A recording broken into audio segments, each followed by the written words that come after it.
ఓం శ్రీ గురుభ్యో నమ. ఓం శ్రీ మాత్రే నమ. శుక్రగ్రహము ఆగస్టు 2వ తారీఖు నుంచి శుక్రుడు కన్యా రాశిలో సెప్టెంబర్ 1వ తారీఖు వరకు రమారమి దాదాపుగా 30 రోజుల పాటు ఉంటాడు. ఈ శుక్రుడు కన్యా రాశి అనేది మన జ్యోతిష్ శాస్త్రం ప్రకారంగా శుక్రుడు నీచ స్థానంలో ఉన్నట్టు అర్థం. శుక్రుడికి సహజంగా వృషభము తులారాశులు స్వక్షేత్రాలైతే, అలానే ఉచ్చస్థానం అనేది మీనరాశి, దానికి సప్తమంలో ఆపోజిట్లో ఉన్నది నీచ రాశి అని అర్థం.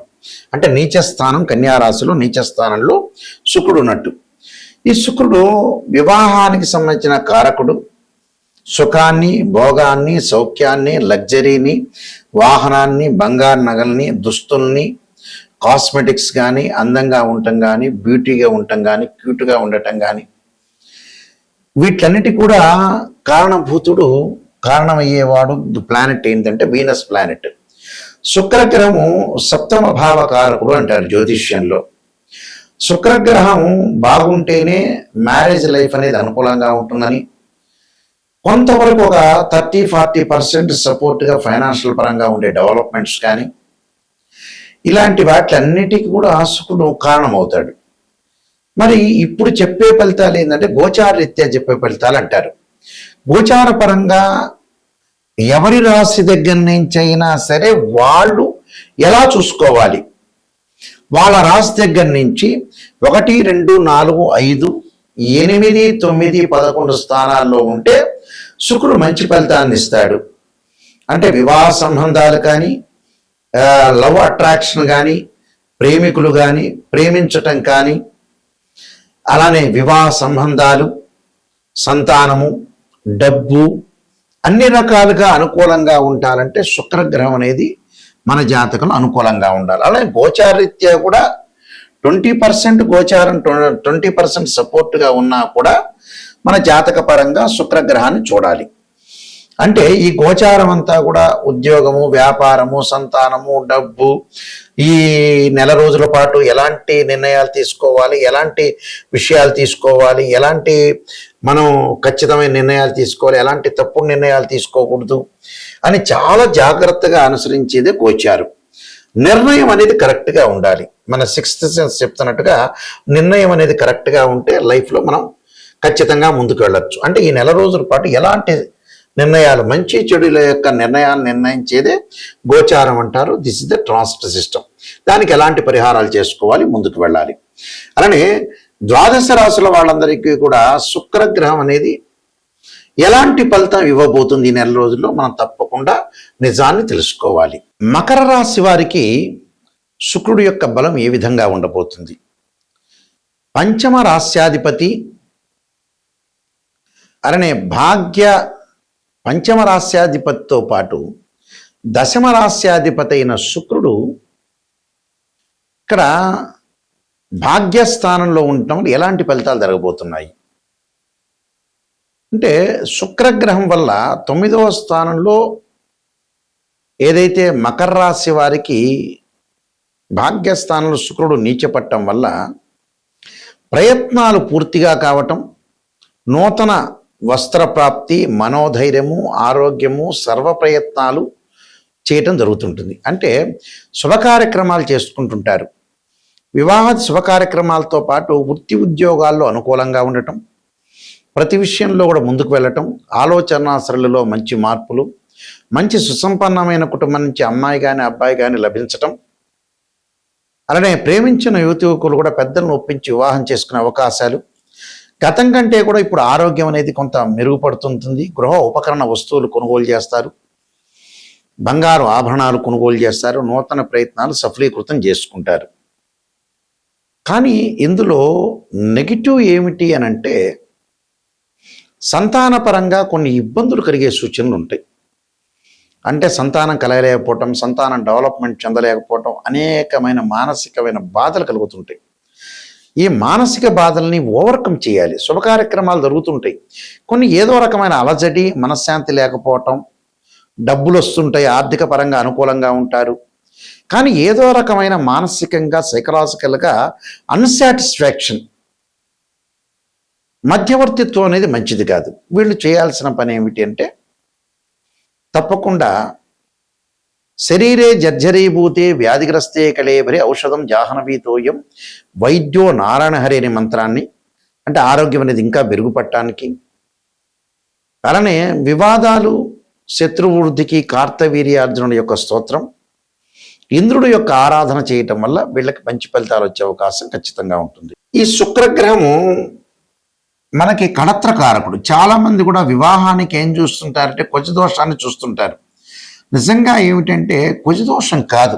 నిజాన్ని తెలుసుకోవాలని మన ప్రేక్షకులందరికీ కూడా ఒక అవగాహన రావాలన్న ఉద్దేశం ఇంటెండ్. వీనస్ ప్లానెట్ ఏంటంటే సప్తమ భావ కారకుడు, అంటే 7th లార్డ్కి సంబంధించిన కారకుడు శుక్రుడు. శుక్రగ్రహం అనేది అనుకూలంగా ఉంటేనే మనకు మ్యారేజ్ లైఫ్ అనేది కరెక్ట్గా ఉండటం, మ్యూచువల్ అండర్స్టాండింగు, డిస్ప్యూట్స్ లేకుండా ఉండటం, వైఫ్ అండ్ హస్బెండ్ రిలేషన్లో చాలా అనుకూలంగా ఒక పాజిటివ్ ఉండాల్సిన అవసరం ఉంటున్న గ్రహం ఏంటంటే శుక్రుడు. శుక్రుడు ఎప్పుడూ కూడా జన్మజాతకం వేరు, బర్త్ చార్ట్ వేరు, గోచారం వేరు. గోచారంలో ఉండే కండిషన్స్ వేరుగా ఉంటాయి చూడటంలో, రిజల్ట్స్ చూడటంలో. బర్త్ చార్ట్కి సంబంధించిన రిజల్ట్ వేరుగా ఉంటాయి. కన్ఫ్యూజ్ పడద్దండి. గోచార పరంగా మీరు ఎలా చూసుకోవాలనేది నేను మొట్టమొదటి చెప్పా.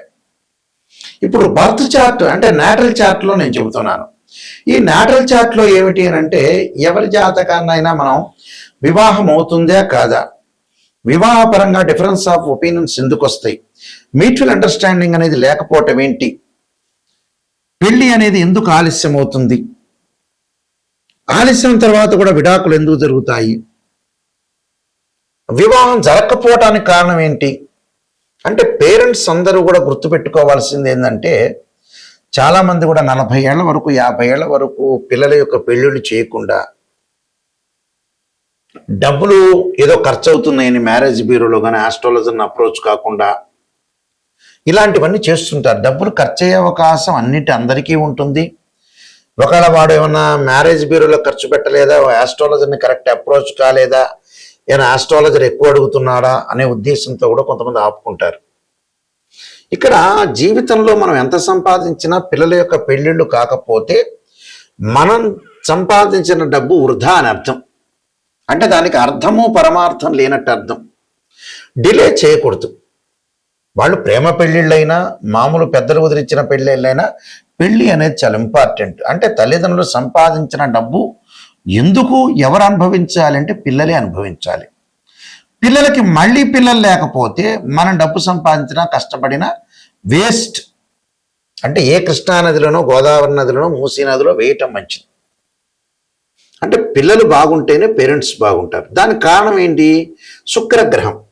శుక్రుడు బ్రహ్మాండంగా పిల్లల జాతకంలో బాగున్నట్టే వెల్ అండ్ గుడ్, మ్యారేజ్ అయిపోతుంది, వాళ్ళకి మళ్ళీ మనవాళ్ళు, మీకు మనవాళ్ళు పుడతారు, అలానే పిల్లలు, వాళ్ళ కొడుకులు, అలాగా కంటిన్యూటీ ప్రాసెస్ అనేది ఒకటి ఉంటుంది. శుక్రుడు ఎప్పుడూ కూడా జన్మలగ్నం నుంచి అనుసరించి 6, 8, 12 స్థానాల్లో ఉండకూడదు. Formula number 1. ఫార్ములా నెంబర్ 2, శుక్రుడు అశ్విని మఖ మూల నక్షత్రాల్లో ఉండకూడదు, ఆరుద్ర స్వాతి శతభిష నక్షత్రంలో ఉండకూడదు, అలానే మృగశిర చిత్త ధనిష్ట నక్షత్రంలో ఉండకూడదు, అలానే పుష్యమి అనురాధ ఉత్తరాభాద్ర నక్షత్రంలో ఉండకూడదు. ఇది ఫార్ములా నెంబర్ 2. ఫార్ములా నెంబర్ 3 ఏమిటంటే శుక్రుడు పాపగ్రహాలతో కంజంక్షన్ కాకూడదు. శుక్రుడు రాహుతో కానీ కేతువుతో కానీ శనితో కానీ కుజుడితో కానీ కంజంక్షన్ కాకుండా ఉండటం మంచిది. ఇది ఫార్ములా నెంబర్ 3. 4 ఏంటి అంటే శుక్రుడు రవితోటి కంజంక్షన్ కాకుండా 6, 8, 12 స్థానాల్లో ఉండకూడదు. ఇది ఫార్ములా నెంబర్ 5. అయితే ఏదైతే ఇక్కడ జాతకంలో శుక్రుడు 6, 8, 12 స్థానాల్లో ఉండకూడదు, పాపగ్రహాలతో కలిసి ఉండకూడదు, అలానే కేవలం D1 చార్ట్లోనే కాదు, రాశిచక్రంలో కాదు, నవాంశంలో కూడా ఇలాంటివి వర్తిస్తాయి. అంటే ఒక వివాహం అవుతుందా కాదా అని తేల్చుకోవటానికి రాశిచక్రము, నవాంశము, భావచక్రము, దశలు, అంతర్దశలు అనాలిసిస్ చేయాలి. కేవలం రాశిచక్రమే కాదు, అంటే నవాంశంలో కూడా వైవాహిక జీవితాన్ని రిప్రజెంట్ చేసేది ఏంటంటే D9 చార్ట్. అంటే X-ray, scan, CT scan, MRI scan లాంటివి మ్యాథమెటికల్ క్యాలిక్యులేషన్ వేసి శుక్రుడు నీచ స్థితిలో ఉన్నాడా, ఉచ్చ స్థితిలో ఉన్నాడా, శుక్రుడి మీద ఏదన్నా పాపగ్రహ దృష్టి ఉందే అనేది చూడాలి. అంటే ఇవన్నీ కూడా స్త్రీలకి అష్టమ స్థానంలో శుక్రుడు ఉంటే కూడా మాంగళిక దోషం ఏర్పడుతుంది. అంటే బర్త్ చార్ట్ను కూడా అనుసరించాలి. గోచారం ఎప్పుడు కూడా మనం చెప్పే గోచారం అని 20-30% సపోర్ట్. అంటే ఈ నెలలో ఎలాంటి నిర్ణయాలు తీసుకోవాలి, భార్యాభర్తల యొక్క సమస్యలు, వివాహాలు, ఉద్యోగ ప్రయత్నాలు, సంతానం, ఇలాంటివి ఎలాంటి జాగ్రత్తలను అనుసరించాలని జాగ్రత్తగా జీవితాన్ని ముందుకెళ్ళాలి. మనం ఇక్కడెక్కడా కూడా పర్మనెంట్గా బతికేది లేదు. మనం ఎవ్వరూ శాశ్వతం కాదు, జస్ట్ కొన్నాళ్ళు ముందు వెనక. అంటే మనం పుట్టంగానే ఎప్పుడు చనిపోవాలనేది ఉంటుంది. మనం పుట్టిన తర్వాత పర్మనెంట్ కాదు, శాశ్వతం కాదు, వెళ్ళిపోవటం అనేది ఖాయం అనేది మనకు తెలుపుతుంటుంది జ్యోతిష్యం. ఎవ్వరూ శాశ్వతం కాదు. పుట్టంగానే ఒక డేట్ ఫిక్స్ అయి ఉంటుంది, కానీ ఆ డేట్ అనేది కరెక్ట్గా ఆస్ట్రాలజీ పరంగానే తెలుస్తుంది. మనం ఈ మధ్యలో చేసే ప్రక్రియలు, పిల్లల యొక్క పెళ్ళిళ్ళు చాలా ఇంపార్టెంట్ తీసుకోవాలి. ఈ మధ్యకాలంలో చాలామంది నెగ్లెక్ట్ చేస్తున్నారు పిల్లల విషయంలో. కరెక్ట్గా జాతకాలు చూపించుకోలేకపోవటం, దానికి రెమెడీస్ చేసుకోలేకపోవటం, మ్యారేజ్ బ్యూరోలు ఇవ్వలేకపోవటం. కానీ మైండ్ మెచ్యూరిటీ లెవెల్స్ పెరగట్లేదు అని అర్థం.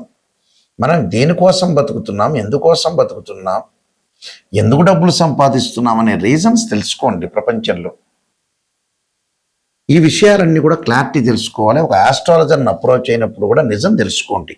అబద్ధాల ముసుగులో జీవించొద్దండి, సత్య దూరాన్ని చేసుకోవద్దండి. ఇది చాలా ఇంపార్టెంట్. ఎక్కడైతే నెగిటివ్ ఉంటుందో దాన్ని మనం పాజిటివ్ చేసుకొని ఓవర్కమ్ చేసుకుంటేనే మనం 100% మనం బాగుపడినట్టు, లేకపోతే బాగుపడినట్టే కాదు. మన చేతుల్లోనే జాతకం ఉంటుంది, మన చేతుల్లోనే జీవితం ఉంటుంది, దాన్ని సర్వనాశనం చేసుకోవద్దండి. నేను కాలసర్పయోగము, కాలసర్పయోగ చంద్రిక, రాహుకేతులు, ఛాయాగ్రహాలు, బృహత్ పరిహార సింధు, పుత్రగణపతి వ్రతము, అలానే వివాహ మార్తాండము, జాతక చంద్రిక, అలానే సర్వదేవతా గోత్రపులు పార్ట్ 1, పార్ట్ 2, స్వప్న శాస్త్రము, నవగ్రహ దోషాలు పోవడానికి 12 మహావిద్యలు, ట్రాన్సిట్ ఆఫ్ రిజల్ట్స్, అలానే ప్రొడక్షన్ ఆఫ్ ఆస్ట్రాలజీ అనే నెంబర్ ఆఫ్ ఆస్ట్రాలజీ బుక్స్ రాశా. అలానే బృహత్ పరిహార సింధు, ఇలాంటి నెంబర్ ఆఫ్ ఆస్ట్రాలజీ బుక్స్ రాశాను. ఇవన్నీ కూడా మనకి రాజమండ్రిలో, రాజమహేంద్రవరంలో, కోటగుమ్మంలో ఉన్న మోహన్ పబ్లికేషన్ వారి దగ్గర దొరుకుతాయి పుస్తకాలు. నా దగ్గర కూడా లభ్యమవుతాయి. నా వెబ్సైట్ www.nayakanti.com, nayakanti.in. నా నెంబర్ స్క్రీన్ మీద స్క్రోలింగ్ అవుతుంది. మేము వంశపారంపర్యంగా చెప్పే వ్యక్తులం. మా నాన్నగారు కూడా కీర్తిశేషులు బ్రహ్మశ్రీ నాయకంటి కుమారస్వామి శర్మ దైవజ్ఞ గారు శ్రీశైలంలో ప్రధాన పురోహితులుగా పనిచేశారు. వారు కూడా ఇంటర్నేషనల్ కౌన్సిల్ ఆఫ్ ఆస్ట్రాలజీలో మెంబరు. మా ఫాదర్ కూడా మా గ్రాండ్ ఫాదర్ సుబ్బయ్య శాస్త్రి గారు. ఇలా మేము వంశపారంపర్యంగా చెప్పేవాళ్ళు. నిజం తెలుసుకుంటే నా ద్వారా ఎంతమంది బాగుపడతారు అనేది నా ఉద్దేశం అండి. దీనిలో నా ద్వారా బాగుపడితేనే నాకు చాలా మంచిది, నేను వీళ్ళకి మేలు చేయగలిగా అనే పాయింట్ నేను ఆలోచన చేస్తాను. తప్పకుండా నిజాన్ని తెలుసుకునే వాళ్ళు నిజం తెలుసుకోవాలి. నాయకంటి మల్లికార్జున శర్మ గారి ద్వారా బాగుపడాలి. వాళ్ళు వంశపారంపర్యంగా చెప్పే వ్యక్తులు. ఎందుకంటే చాలామంది మినిస్టర్స్ కానీ, ముఖ్యమంత్రులకు కానీ మా పేర్లు తెలుసు. ఆల్రెడీ వాళ్ళ యొక్క వివాహాలకు సంబంధించినవన్నీ కూడా మా నాన్నగారు చేశారు. అందువల్ల మీరు క్లారిటీగా తెలుసుకొని, నిజాన్ని తెలుసుకొని ముందుకెళ్ళండి. స్క్రీన్ మీద స్క్రోలింగ్ అవుతున్న నెంబర్ ఉంది, ఆ నెంబర్కి నా నెంబర్ దగ్గరికే వస్తుంది. అలానే మీ అందరికీ కూడా శ్రీ పరమేశ్వరి యొక్క దేవత కరుణాకటాక్షం ఉండాలని ఆశిస్తూ సర్వే జన సుఖినో భవంతు.